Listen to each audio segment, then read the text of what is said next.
sometime in we worked together sometime in mid 2000s, right? Right, George? Yes, sir. Yeah, 2005 or something like that. So he was the general contractor for the training center that we built. And he's also a fellow veteran like yourself, Jim. Okay, so he's really interested in the surplus and how he can do some things to get his farm going. And we told George all about your farm and how you and Christy produce honey and beekeepers, and also how your wife also makes jelly, and how you sell that. So I'm gonna stop there.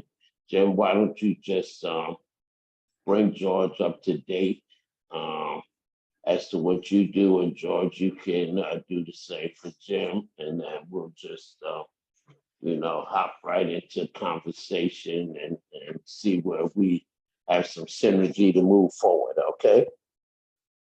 Okay. So Hey, Jim, George. Go ahead. I'm sorry. Hey, George.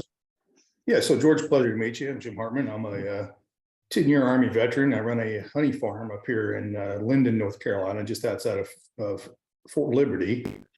And, we're looking to do some expansion in a number of different ways. Not just we're looking to expand some markets, number one through something you might find interesting is the local food purchase program that the states and local food purchase program plus that I'm seeing come out, which is quite a bit, where they have to buy from local underserved farmers.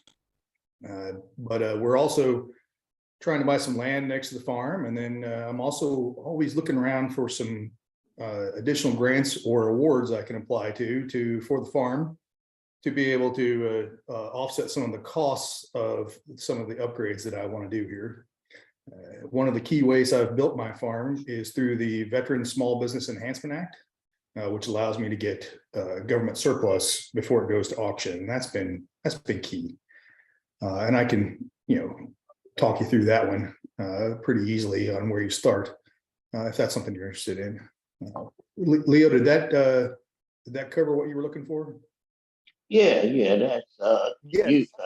if you want, you can talk a little bit about where you market your honey and how much and that sort of thing too.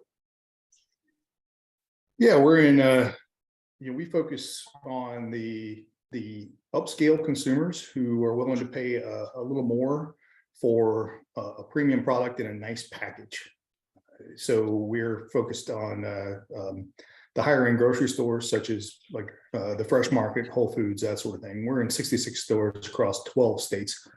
I've got all the Fresh Markets from North Carolina North and West, except for New Jersey and New York, because they're a union. New Jersey and New York are heavy union, and I can't penetrate them. But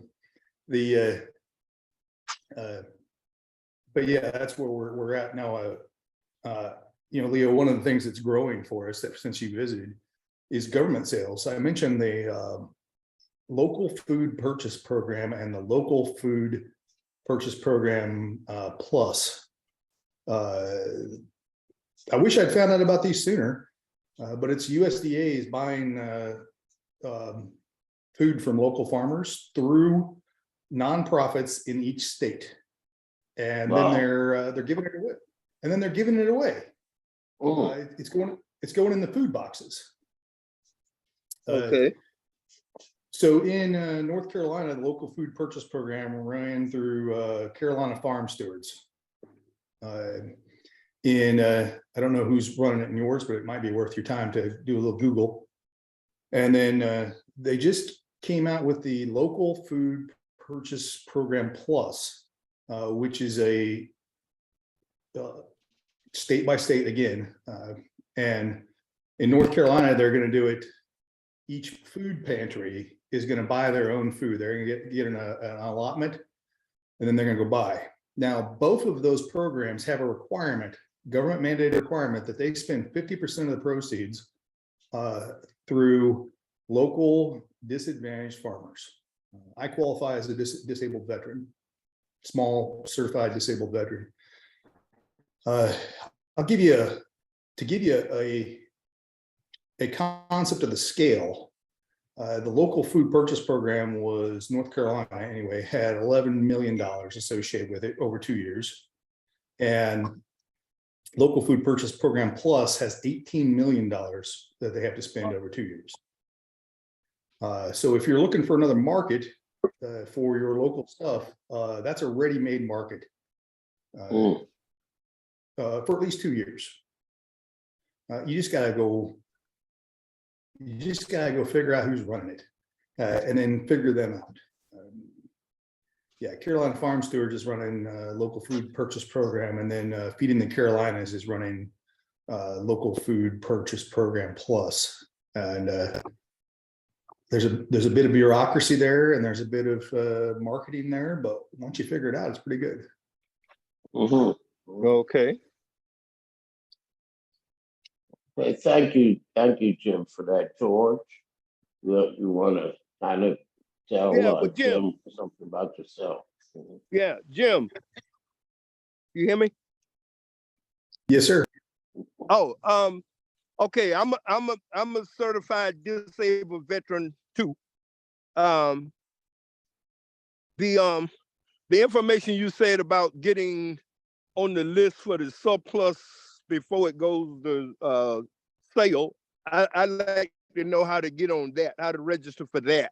And as far as the farming aspect of it, what I got? I think I got like access to 40 something acres. So I could try to plant something and harvest it for the market, or especially if I know I already got a ready-made market for it. I'd be interested in finding out how to get involved with that too. And I have a nonprofit, but I'm on a team with Reb and his group to move forward on this project. Okay, great.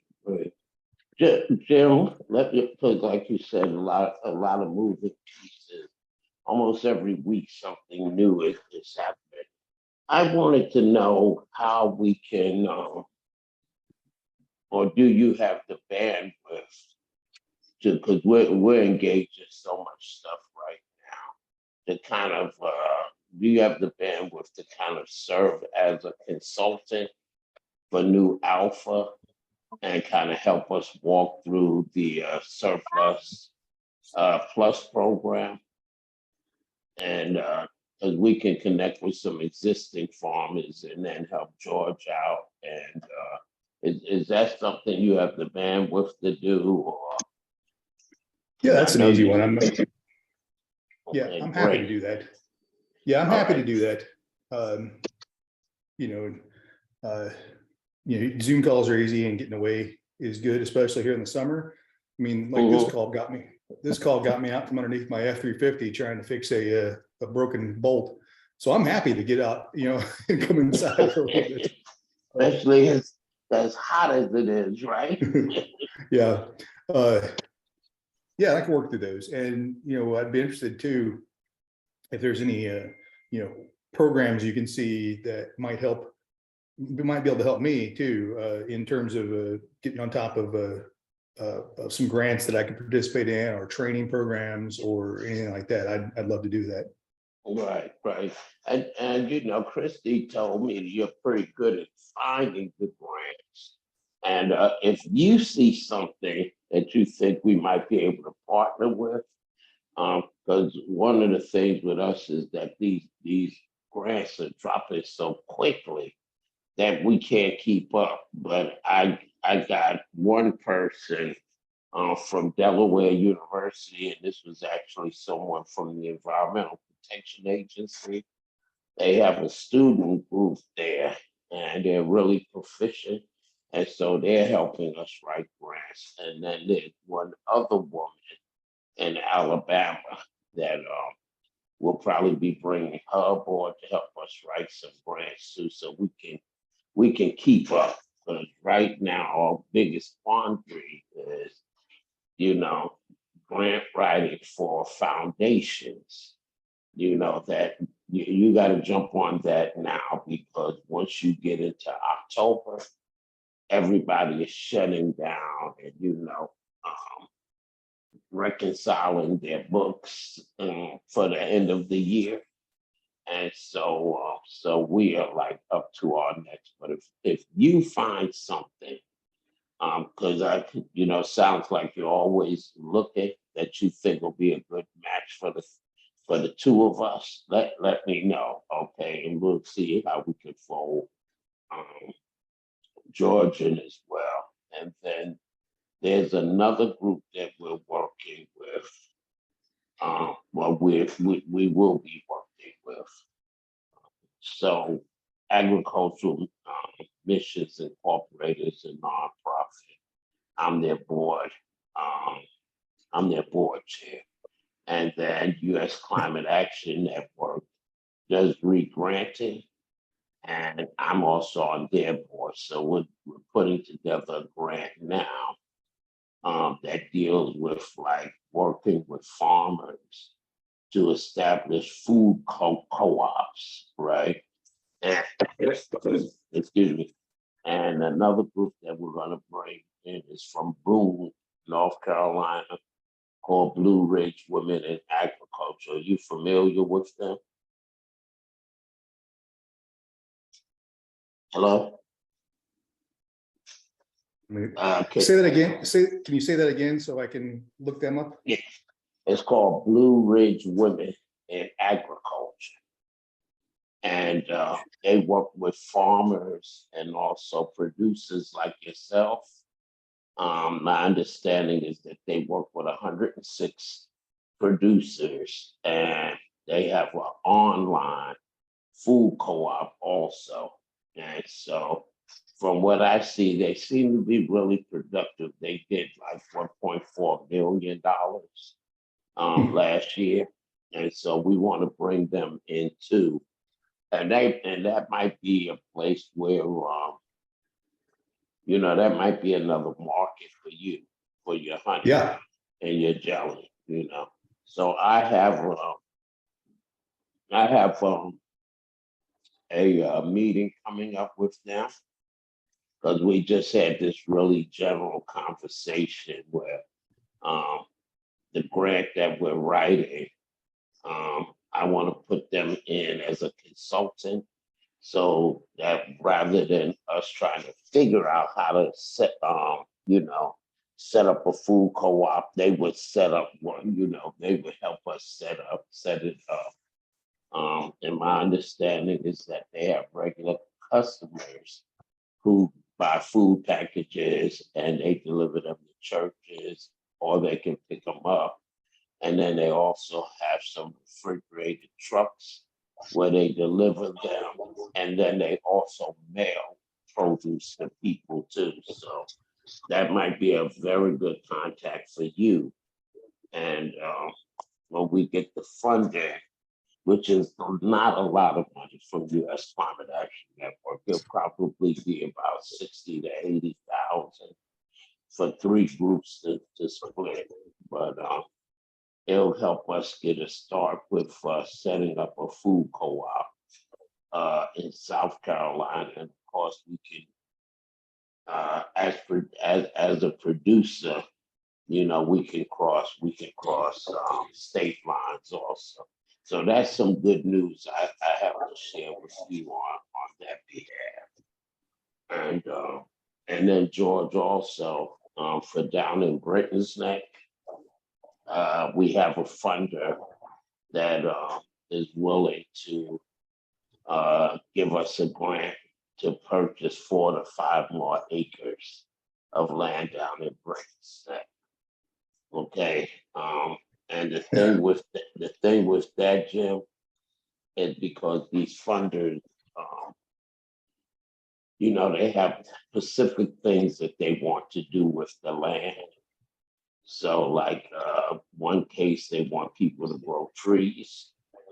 Another one is like more general, you need to be training people, like with our training center, on how to grow food, either like gardens, farms, growing food inside their homes, food storage, that kind of stuff. That's as far as we've gotten them so far. But there are a couple of funders out there that actually do land purchases, and we're talking with 3 funders now. We're trying to get them to set up revolving grant funding source, and we're trying to convince them to put $1 million in there, and then let's say like a nonprofit can purchase, say, $100,000 worth of land once every year or two, and then the foundation would replenish it, and there would be certain nonprofits who can purchase land for, under certain conditions. And the reason why we're working on that is because, we looked at the conservation bank, and each state has one, and what they did is the conservation bank will give you money to buy land, but then they have severe restrictions on what you can do. For example, you can't farm unless the land already has been. You can't do any construction on it, etc. That doesn't help us, does it?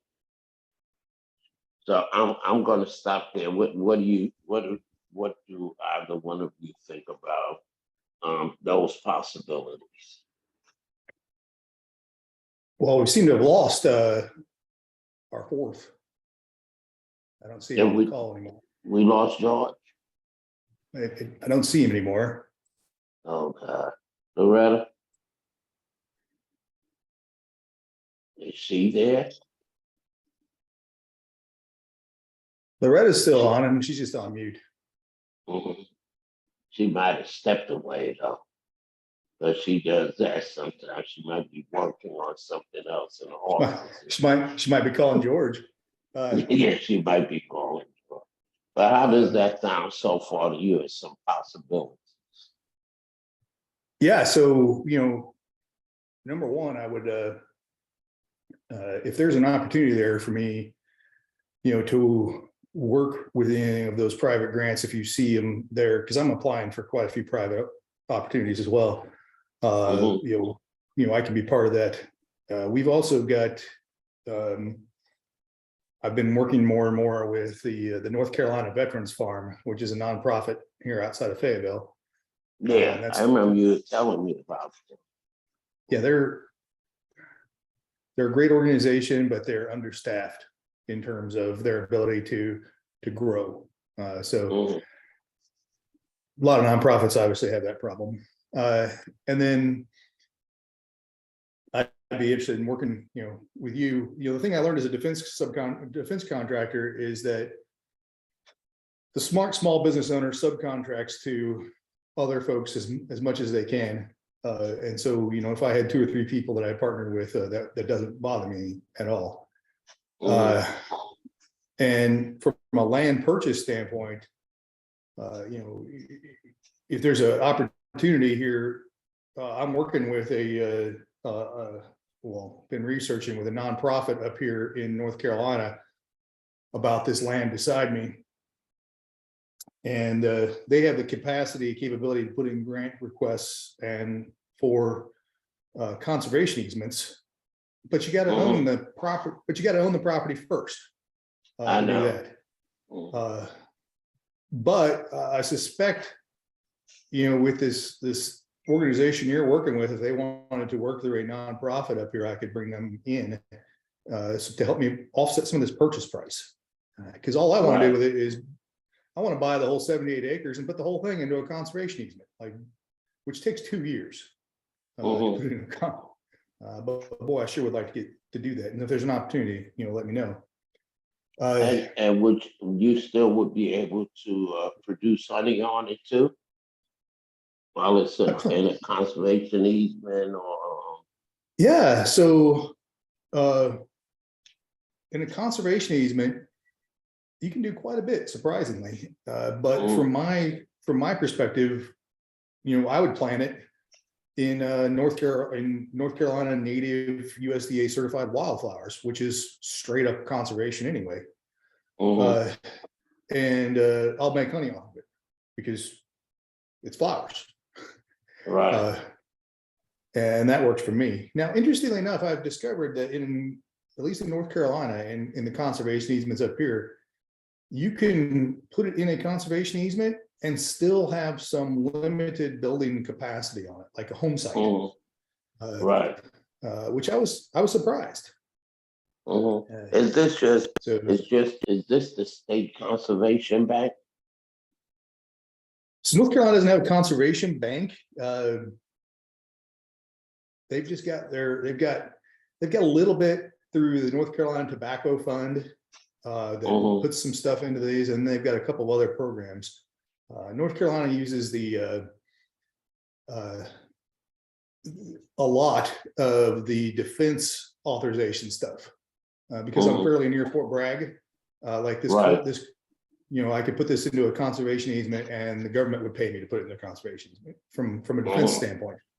Right. Because what they don't want is encroachment on Fort Bragg with housing developments. Yeah. And then and in North Carolina, the conservation easements are dictated by state law, so that helps too. That sounds like you got a little more leeway than we do in South Carolina. And let me ask you this too: the wildflowers that you grow to produce the honey, do you sell any of those flowers too, or can they be sold, or you just like let them die out? And some are perennial and come back on their own, and some you have to replant. I've planted all perennials. Well, year one I throw in some annuals just so I can have something because the perennials don't bloom in year one. But yeah, I've planted all annuals. So I really every year all I have to do is brush hog it and burn it, or brush hog it, and it just comes back. And you don't sell any. None of them are. I don't. But could you sell some of them? The stuff I've got planted, I don't think anyone wants to buy. Okay. There's not a market for it.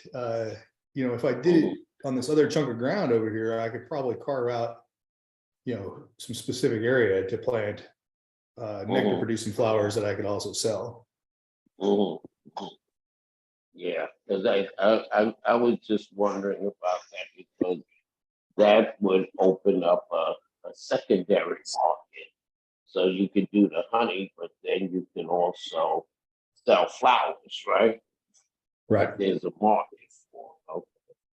Okay. And what's the minimum for what you do? What's the minimum acreage that you need to plant to make a decent profit? Well, to get a grant, you gotta have at least an acre. From what I do, there's not a minimum to it because the bees fly for 4 miles. Oh yeah, but I'm talking about to make a decent profit. I mean, you can plant an acre, but what you put into it, you're probably not going to make very much, right? No, I plant an acre. The only way planting an acre works is if I get an NRCS grant to offset the cost of the planting. Right. Yeah. And, for me, the making the honey is only a part of it because we do the agritourism too. And, the more wildflowers I have, the more tourists I get, which means more honey I sell. And so I make it back pretty quickly that way. Okay. So what would you say, 10 acres? 25 acres? Oh, 10 acres would be beautiful. Yeah, 10 acres will produce, a lot of honey. Okay. Planted properly.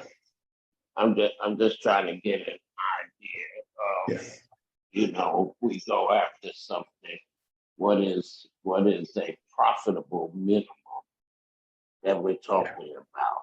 You know what I mean? And neither one of Yeah. them to come back on have that. Yeah, 10 or 15, depending on where you're at, 10 to 20 hives on 10 acres. If they're properly planted, you'll do very well.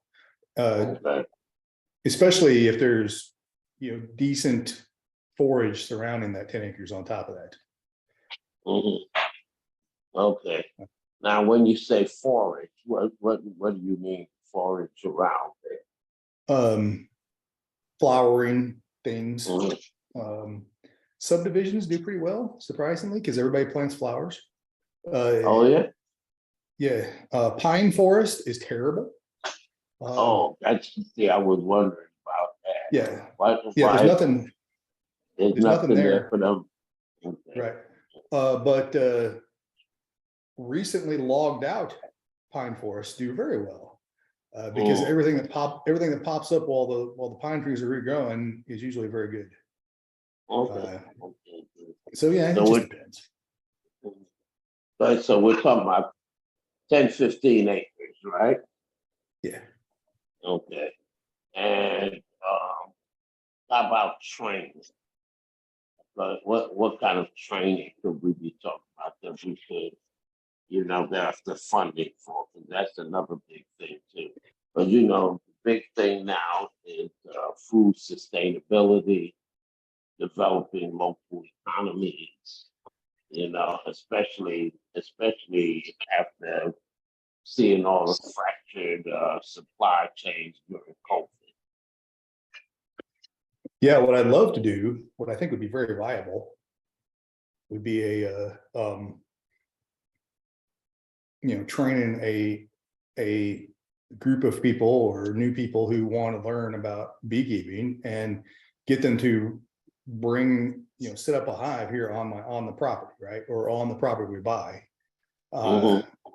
And train them how to take care of it. Have weekly classes or something like that. And you go, okay, here's what we're going to do. We're going to go through this. And it actually works better if you have, at least two, but 5, 6, 7 hives, because then you can see what right and wrong looks like by looking at different hives, because they'll be different.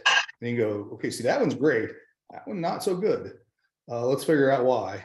And you can begin to do those things. And then that would train, I'd love to train more people on how to do that. And, there's a hook there too. The reason I got into beekeeping was for PTSD treatment.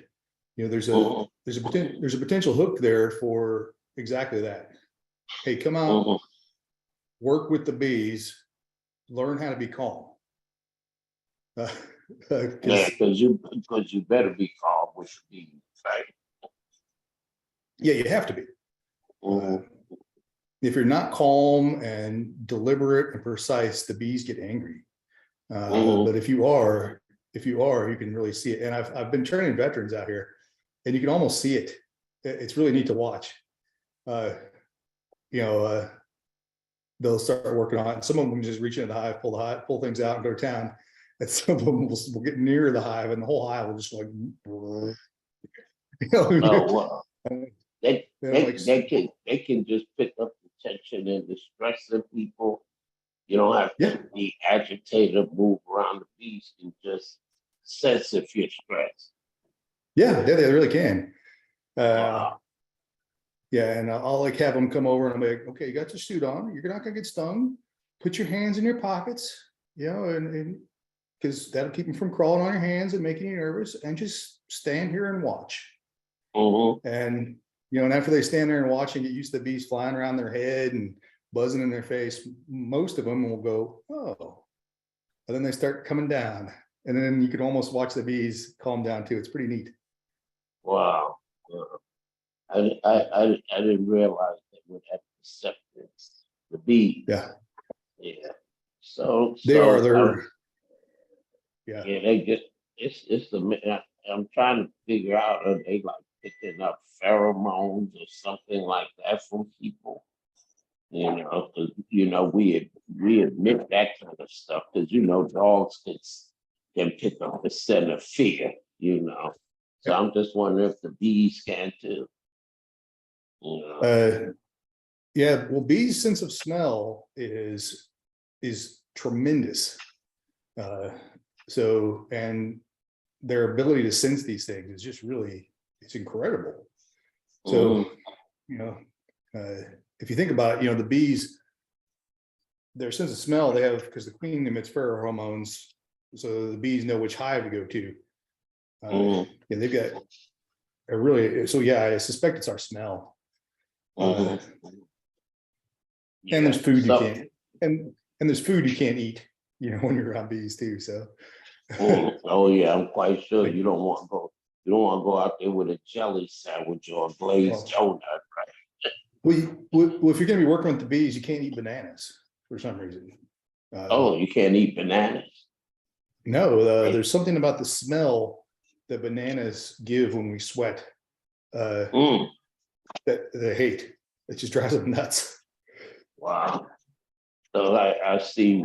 So I'm trying to get a sense of what the cost for the training would be. So it would be we're talking about like six. I always like to overestimate stuff because a bunch of times when you write grant proposals, you know, they don't fully fund you, you know. So if we need 6 hives to start with, I'll ask for 10. So that if they only give you money for 6, you're okay. You know what I mean? So to set up the hives and the training would run about what do you think? Well, your hive itself with the bees, you know, you're looking at $400, and then you're going to be looking at equipment for the people to come in and actually do it. So that's about $200 a person to be able to just, you know, get their suit and the basics that they need. So we're at $600 right there in equipment, and then you're going to be looking at feed and mite treatments. So you know, you're probably up around $1,000 a hive. You said mite, MITE. Yeah. Oh, what's the deal with the mites? That they get in so the bees or what's that? Yeah. Yeah, so about 10 years ago, so the biggest reason bees are in decline in America is this Asian mite that moved in about 10 years ago. Its Latin name is Varroa destructor, if that tells you anything. Wow. And they're in every hive in the world now. We can't get rid of them. And yeah, if they go uncontrolled, they'll just destroy the hive. They'll kill the whole hive will die. You come out there and there's just a pile of dead bees. And so I thought it was the pesticide. So it's the Asian mites. Yeah, it's the mite. They so the bees used to be able to shake off the pesticides, and or they would, you know, take some losses or whatever. The problem is now they're all weaker than they should be, and so the stuff that they used to just shake off kills them. Yeah. Wow. Yeah, I had to. Yeah. Go ahead. I'm sorry. Yeah, it's almost like they've got. I had one of my veterans say it's like they've got Hep C, or herpes, or like long COVID. They're just weaker than they should be, and they can't get rid of it. And so that, yeah, you have to treat them continually. And so that's the one of the things you have to teach people who want to get a hive, because otherwise they'll get a hive, put it in their backyard, and it's dead in a year. And then they're like, what happened? Well, did you treat it for mites? And then what would then for you doing the training? How long does the training take, and how long does the training take, and what would you charge to do the training? Well, you know, that would depend on how many people we're talking about, so we could spread it across, you know, a number of people. But we're, you know, if we started with, okay, you know, in the spring with, okay, this is how you make your own hive. And then you were able to, if that was the goal, was to get them their own hive. You know, if you start in the spring and then worked its way through, you know, fall, you're looking at 14 hours, 16 hours Mhm. maybe Uh-huh. in sessions in there to really teach them how to do it. Mhm. And so then an appropriate amount in there. Now I'll tell you, if we were looking at, a couple of group sessions where they would just come in and train on my hives, on existing hives that we Mhm. have, I'm doing that for the Veterans Farm at $500 a day. Where they'll Okay. come in for three. Yeah, well, they'll bring in, 6, 7 veterans. And then, I'll train them for 3 days. They'll get to work on the farm for 3 days and they'll get a lot of hands-on work. Mhm. And Okay. And then they need to set up the hives, right? what's that? I said then they would have to set up their own hives, right? Right. Yeah. And you would need to Yeah. see that the hives are set up properly, Yeah. correct? Yeah, a lot of them get their own and then they text me, and I'm always available by text to, answer questions, or they look at my website and send me notes. Mhm. Most of them I find I teach them how to do this stuff. And I find that most of them don't want to set up their own hives. What they want to do is just come back and keep working on mine. Mhm. Uh, Mhm. because one, it's easier. And then 2, we're coming at it from a veteran standpoint. What I find is that they come into it and they come back out and work the hives. And the first couple of days they do it, they figure this out. They're like, this is really good. And what they want to do is just keep coming back to be able to get that benefit of the calm, the focus, and working with them, because it's good once they see it. Mhm. And so I get a lot of them that come back, just like text me and go, hey man, when can I just come out and help? Mhm. And calm myself in the process. Yeah. So why don't you pull together a budget, all right, of for the training part, okay, and then if someone wants to set up something, say they have their own land and they want to set up, what would it take to plant the flowers, and then no competition with you. Okay, we don't want to do that, and but just train people how to do that, and send me a budget for that. I have a feeling that, because what are we talking? What would you say we're talking about? 25, 30,000 at the most. Yeah. Yeah. Mhm. That would be Uh, good. the other thing I'd like you to help me with, if you get a chance, is one of my major cost drivers every year is Mhm. sugar. The sugar what? Is sugar, literally Uh-huh. sugar. Just I white spend about regular Yeah. white granulated sugar. Yeah. Mhm. I spend, $5,000 a year just on sugar. Wow. And doesn't seem like much, but when you make 150 grand a year, that's a chunk of profit. Mhm. And pennies make dimes and dimes make dollars. So, if you ever see an opportunity for someone who would like to donate or get rid of sugar, when I say donate or get rid of, I mean, I can come get 4,000 pounds easy. Load it up with, pick it up on the trailer and with a forklift and bring it home. Mhm. If that's something you ever see an opportunity for, I'd appreciate you letting me know. Mhm. And how many pounds you use a year? Well, we're running right now around 3,000 pounds a year of sugar. Mhm. Okay. Okay. All right. So I'll Uh, look out for that. When you yeah. email me the budget, put that in there too. Okay. So I can look at that. I'm sorry we lost George, because I know he was really interested in the surplus piece. And I actually gave him a list of the websites Mhm. that you gave us. So I was wondering if if he got a chance to look at it. And Loretta I didn't. hasn't come back yet. Mhm. But feel free to give him my phone number. I'll be happy to talk him through it. All right, that'll be great, because he has some fallow land, like he said, like 40 acres he wants to do something with. And that might be I'm trying to also figure out, is there a way that, we talk about maybe another marketing opportunity with Blue Ridge Women in Agriculture. And then, we're working on setting up a food co-op. So that might be another market for you. Yeah, And, I think, mhm. yeah, I'll send you a note. Are you guys looking at, for doing that food co-op, are you looking at the local food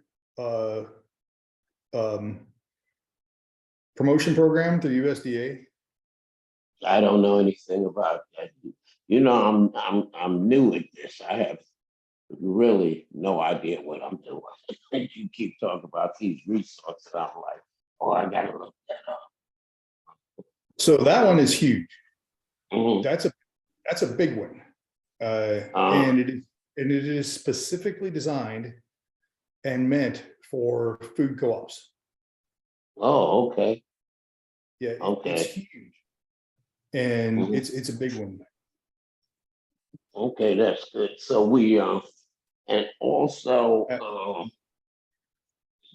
for things like that and the other stuff like that, give me like what would you charge to do some consulting work with us in setting up these things?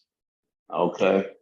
And then that way I can write you into some things too.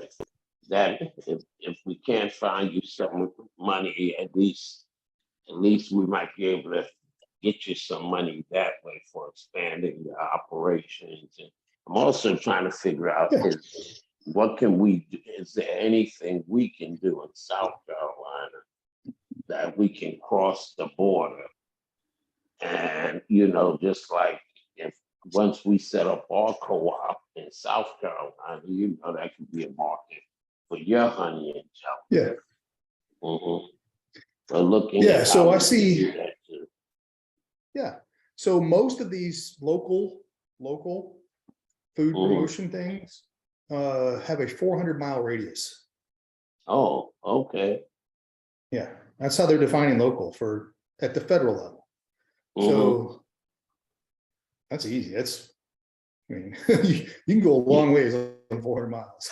Oh yeah, 400 miles will take you like from where we are. That'll take us more than Yeah. halfway to Washington, D.C.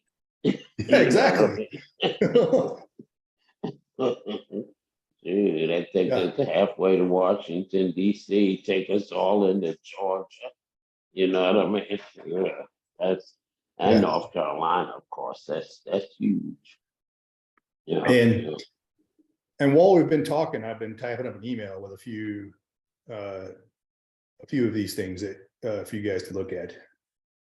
Okay. But The other one that I really, I think more than me, I think anyone you can get to stay on top of needs to stay on top of is the regional food business centers.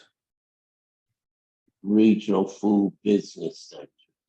Is that's with USDA also? Yeah, and I'll send you the link to the program. Okay. Okay, I think it's a scam, to be honest. You think it's a scam? I think if it wasn't a government program, I would say this is a scam. Mhm. I think what's going to happen is the money that's been allocated to this is going to get wasted Wow. dramatically. Why do you say that? So they've allocated $450 million to it, and then they selected these regional winners to administer the program for each region. Oh, Uh, okay. the regional winner for the Southeast is the Georgia Minority Network. Hmm. As far as they don't seem to really exist. Wow. You know, they have a website that says coming soon. They're a But they They're already not have pro- the money. They already have the money. well, yeah, well, I doubt they have the money yet, because Mhm. but they've won it. But they've Mhm. won. They're it. They're supposed to manage How it for much? 6 How days. much did? How much did they get? The documents don't show, but it's got to be upwards of 30 or 40 million. Mhm. Just based off of everything else I can glean. Yeah, Uh, definitely send that to me, because I'm going to tell you what happens a lot of times with groups like that. They'll get money, and then of course they have to report back, and so they're really desperate to have someone on the ground who is doing something. You know what I mean? yeah, They may not do any work, but they're looking for partners who will actually do the work, and then they can report back to the feds and say, yeah, gee, look at all this great and wonderful work we're doing. So they may be in that position, which means that could yeah, be a huge opportunity for us. yeah. You know what I I'm think saying? my spider sense from being a government contractor for so long, when I see an award go to an organization like this that's only been around for 2 years, Mhm. they don't have a website. They do now. I just Googled it. They have a website that says coming soon, and they've got a phone number now, which they didn't have Okay. before. And whenever I used to see these as government contractors, what that meant to me is that a small business just won this one, and they were about to just squander every dollar of it. And you know what Well, that's happens okay. too. Yeah, but you know what happens too. The government has a checklist too, right? So, they have to check minority women, they have a checklist that they have to go through. And not only them, the foundations do the same thing, which is really irritating sometimes, because you're like, you only gave money to this group, so you could check it off on your list. And And I'm sure the feds do the same thing. Oh, you're back. yeah, I think that was Loretta. You're back. no. Yes, sir. You Hey, know, we've Hey. been we've been trying to get you in, George. Yeah, George said he tried to come in, but it won't let him. He must be traveling. He's going to a Okay. funeral. He Well, it's a good thing we got you recorded. I yes, guess sir. you're telling me I gotta go on my next call, aren't you? Yes, sir, because they begging. Okay. All right. Yes, They're sir. already on there? No, not yet. They want Oh, me to let okay. you know that you got one in 5 minutes. All okay. right. Well, I'll Okay, let you so go in a couple minutes. yeah, Jim, this is about a federal grant that we applied for. And so they have some questions. So Great. I have to jump on this one. Yeah. Because Uh, once we settle these few questions, I think we'll be good to go. Okay. All right. Well, I'm going to send this email, including this local food promotion program and the Georgia Mhm. Minority Network website. Uh-huh. You guys, if you guys need to make contact. I recommend you guys make contact with these and offer to help, because they Oh need yeah, I help. will. I will. Uh, And then, like I said, we can also always bring you in if not as a direct grantee, then it's some kind of consultant status or something like that. Okay. And But let's talk. Let me get a chance to look through this stuff, and let's schedule another call for next week. Okay. sure, that's fine. Yeah, if we wait too long, we'll get engrossed with doing other stuff. But if we meet regularly, we can get this stuff rolling. Okay. Great. All right. Well, I'll let you go to the All right. bathroom before your next call, and I Yeah. appreciate your time. Thank you for understanding that. Okay. Yeah. All right. Thanks. All right. Great talking to you, Jim. Okay. All right, bye.